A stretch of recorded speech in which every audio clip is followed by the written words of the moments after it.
última parte del documento, el punto 4, que sería sobre las precauciones ante la contaminación del personal sanitario que se ocupa de colocar los accesos vasculares.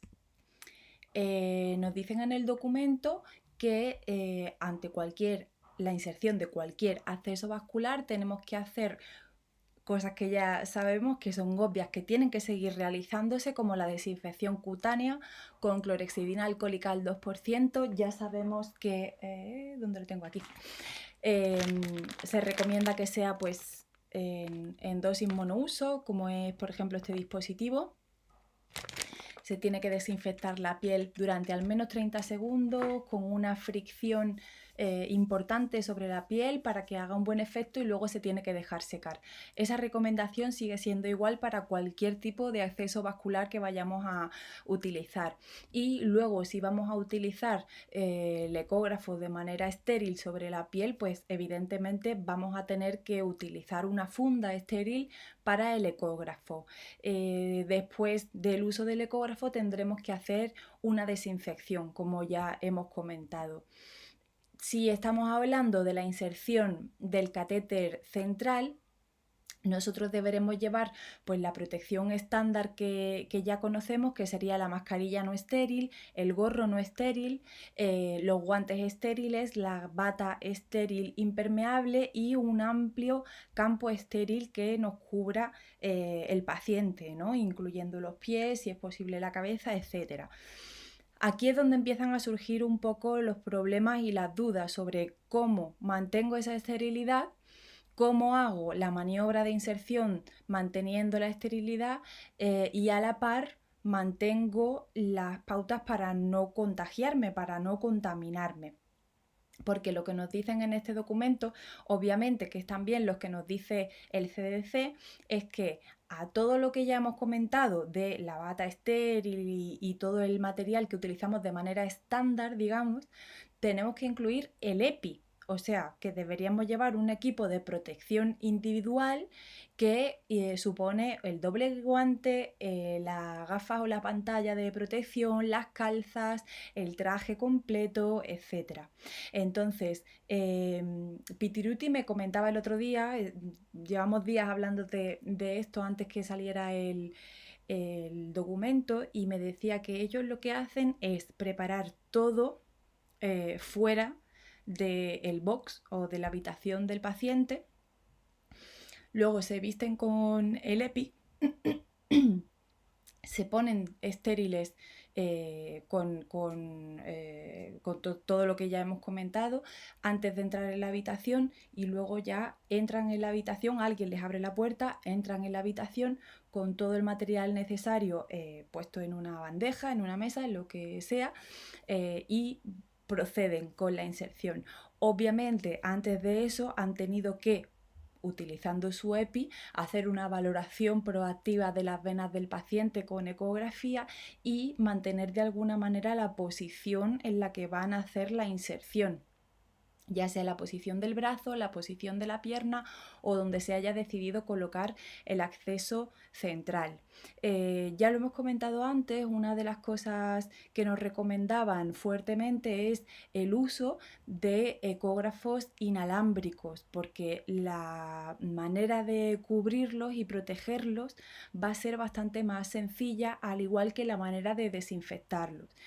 El doctor Pitiruti me comentaba de manera específica que él tiene una sonda inalámbrica, como puede ser esta sonda inalámbrica que tenemos aquí. Él usa una protección, una funda estéril, aquí la tengo, una funda estéril estándar, de las que son muy largas, para la funda. Luego al final lo enrolla, le hace un nudo y corta esa parte que sobra para tener solamente la sonda con la funda estéril, y la imagen de esta sonda inalámbrica se puede ver ya sea en un móvil, en un smartphone, en un celular, que se podría meter pues en una bolsa para tenerla así. No tiene por qué ser una bolsa estéril, porque tenemos que considerar que la pantalla va a quedar fuera del campo estéril. Lo que sí tenemos que tener en cuenta es dónde la vamos a apoyar, pero esto nos va a permitir ver la imagen y mantener protegido el dispositivo. En mi hospital usamos estas bolsitas para muchas cosas y la verdad es que funcionan estupendamente. Nos dan la posibilidad de poder seguir viendo el contenido sin contaminarnos con lo que pueda haber dentro o contaminar lo que hay dentro si queremos protegerlo. El doctor Pitiruti me comentaba que él utiliza muchas veces una simple funda para folios. En este caso hemos metido una tablet, ¿vale? La cierra muy bien, a lo mejor con un poco de esparadrapo, de apósito aquí detrás, la utiliza durante la inserción y cuando ya ha terminado, desecha totalmente la funda, limpia la tablet o el móvil y de esta manera lo puede mantener protegido.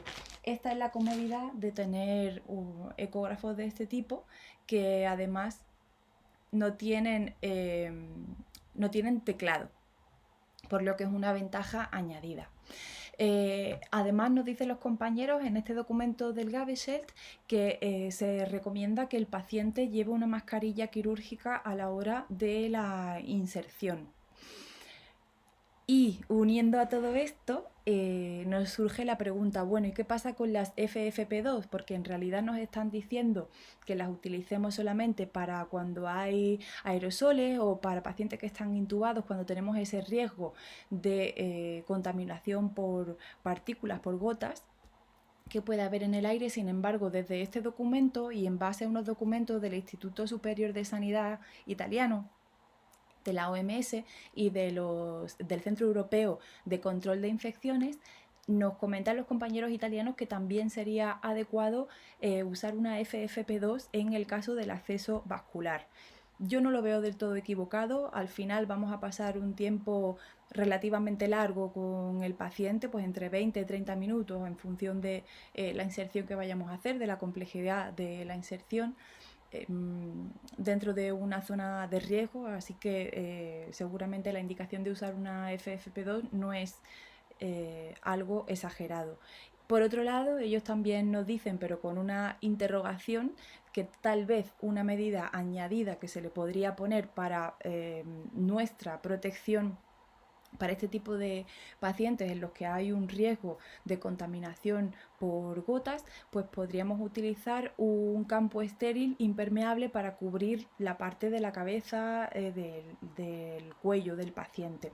He puesto aquí esta fotografía para que nos hagamos una idea de lo que nos están diciendo, pero en realidad sé que existen campos estériles, sábanas estériles que son muy amplias y tienen una pantalla transparente, estéril, justo en lo que es la cara del paciente, por lo que se podría incluso cubrir totalmente al paciente y podríamos seguir viendo la zona de la cara y la zona del cuello. Obviamente hablamos en este caso de si se hace una inserción de un PIC o de un FIC. Para un FIC no tendría sentido porque esta es la zona que deberemos utilizar, así que en ese caso la protección transparente tendremos que usarla de otra manera, pero igualmente se puede hacer uso de alguna pantalla transparente para justo tener todo eso protegido y protegernos de la contaminación, que sería lo ideal. El problema de los EPI, pues aquí en España ha sido bastante discutido, lo sigue siendo. El problema radica sobre todo en la disponibilidad de estos equipos, así que tenemos que usarlos con buen hacer, con una mentalidad de buena gestión. Y sería ideal que antes de que alcanzara puntos críticos en algunos países donde todavía no lo ha hecho, se estudiaran estrategias en las que se pueda prever el uso adecuado de los EPI para cada protocolo, para cada actuación ante el paciente COVID-19. Esto no lo digo yo, lo dicen también en las conclusiones los compañeros italianos, que vamos a echar un vistazo un poco más detalladamente lo que nos dicen.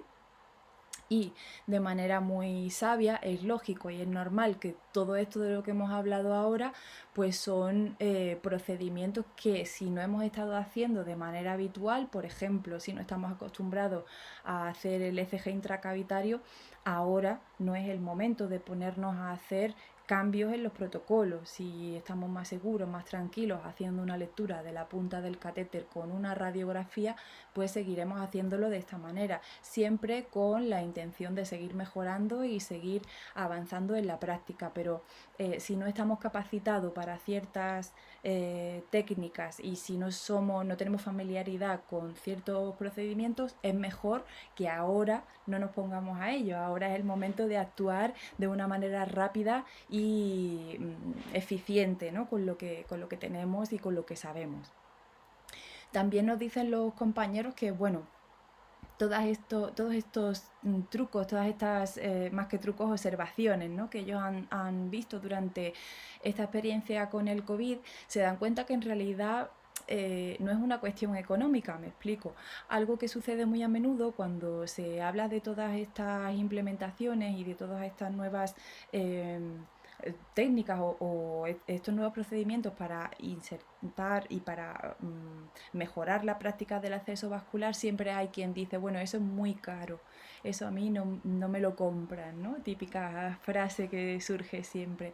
Pero en realidad, si nos vamos a dar cuenta de algunas de las cosas que nos dicen los compañeros, por ejemplo, si tenemos un ecógrafo, ya podemos empezar a hacer más cosas con el ecógrafo, como puede ser el descarte de neumotórax, ¿no? Con la ecografía, o podemos aprender a hacer el ecocardio transtorácico. En fin, hay cosas que podemos aprender, hay conceptos que podemos aprender e incluir en nuestra práctica diaria que son sencillas, realmente no cuestan dinero, lo que costarían sería nuestro esfuerzo, nuestra capacidad y nuestras ganas de seguir aprendiendo. Hay otras que sí son una cuestión de recursos económicos, evidentemente, pero con lo que tenemos deberíamos intentar hacer lo mejor posible y usarlo de una manera lógica y con criterio. De hecho, al final lo que nos vienen a decir los compañeros es que muchas veces estos cambios que se proponen, que son tan lógicos, muchas veces no son capaces de calar de una manera consistente en las organizaciones porque hay una falta organizativa o hay una gestión pobre eh, de lo que es el bagaje cultural, ¿no? Hablamos pues de centros del siempre se ha hecho así o estamos acostumbrados a hacerlo así y vamos así adelante hasta el infinito. Entonces, bueno, no siempre es cuestión económica, también poniéndonos un poco nosotros en el punto de mira, hay veces que también tiene que ver con nuestra organización y con nuestra gestión cultural, con nuestro patrimonio cultural, que a veces es difícil de cambiar. Por tanto, en cualquier situación, pero más todavía en un momento de crisis, en un momento tan especial, tan particular como el que estamos viviendo. Nadie se esperaba vivir una pandemia en pleno siglo XXI. Nuestro objetivo tiene que ser siempre el coste-beneficio y la seguridad del paciente. Todo lo que hagamos tiene que estar encaminado a proteger a nuestro paciente y a hacer el mejor trabajo posible, a hacer la maniobra más segura y más eficaz posible, siempre controlando el gasto y haciendo un examen de los materiales que vamos a utilizar y de si realmente, aunque sean un poco más caros ahora, luego en un futuro nos van a dar un beneficio, ¿no? Como puede ser, por ejemplo, el uso de los sistemas de anclaje subcutáneo. En el momento de la compra, o el mismo ecógrafo, en el momento de la compra puede ser un material caro, pero seguramente a largo plazo nos va a dar mucho más beneficio que no tenerlo o que hacer prácticas obsoletas y repetidas multipunciones o repetidas inserciones. Por lo tanto, ese tiene que ser nuestro objetivo. Basándonos en el documento que los compañeros nos mandan, pues hacen el foco en 3 puntos muy importantes. Uno, el tener equipos de acceso vascular en cada centro, en cada hospital, de manera que sea siempre el mismo grupo de profesionales que ya está habituado a esas maniobras, que ya está formado, entrenado adecuadamente para esas maniobras, el que se encargue también de gestionar una situación así. Cuando hablamos de COVID, obviamente nos viene a la mente el aspecto respiratorio del paciente, pero en realidad son todos los aspectos, todos los patrones los que ahora tenemos que tener vigilados en esta situación tan particular, y ahí es donde cada uno tiene que poner en juego su expertía, ¿no? Su maestría. Entonces tener un grupo de profesionales de la salud, médicos, enfermeros, farmacéuticos, microbiólogos que formen parte de un equipo de acceso vascular y que ayuden a hacer un plan estratégico rápido, funcional y coste-beneficio en una situación así es fundamental. Por otro lado, también nos proponen que hagamos que hagamos un abandono del uso rutinario de la radiología. Esto es un tema que hemos nombrado ya en el punto número 3 y que evidentemente si ahora no estamos acostumbrados a hacerlo de esta manera, tendremos que ir incluyéndolo poco a poco en nuestra práctica diaria. Pero bueno, por lo que respecta al ECG intracavitario y a la ecocardiografía, así como la radiografía del pulmón para el descarte del neumotórax, pues son medidas sencillas, a pie de cama, fáciles de aprender, fáciles de enseñar y que realmente pueden aportar mucho beneficio. Y los rayos no es que no sean necesarios, lo son, pero vamos a dejarlo para los procedimientos, para las técnicas de imagen donde realmente los rayos son imprescindibles y tenemos que contar con ellos, ¿no? Eso también es seguridad del paciente porque lo estamos protegiendo ante esa exposición a rayos. Y por último, pues la adopción sistemática de medidas de prevención de infección, como ya hemos visto, no solamente por la esterilidad que tiene que haber o la técnica aséptica que tiene que haber alrededor de la inserción y del manejo de estos catéteres, sino también por lo que respecta a su cuidado. Hemos hablado de cianoacrilato, de membrana transparente, de clorexidina de lenta liberación. Y aquí estamos refiriéndonos solamente a lo que tiene que ver con la inserción, no con el manejo del catéter, ojo, porque ahí también tendríamos que hacer otro webinar que ya hemos hecho alguna vez para poder hablar de todas las medidas de prevención de la infección por lo que respecta al manejo y al cuidado de los accesos vasculares. Entonces yo hoy desde aquí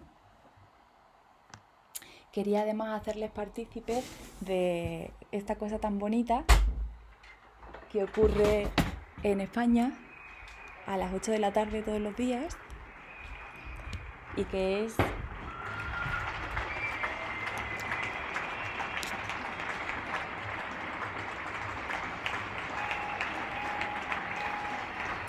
gracias por formar parte de este webinar. Os dejo este aplauso que dan a diario todos los vecinos al personal sanitario.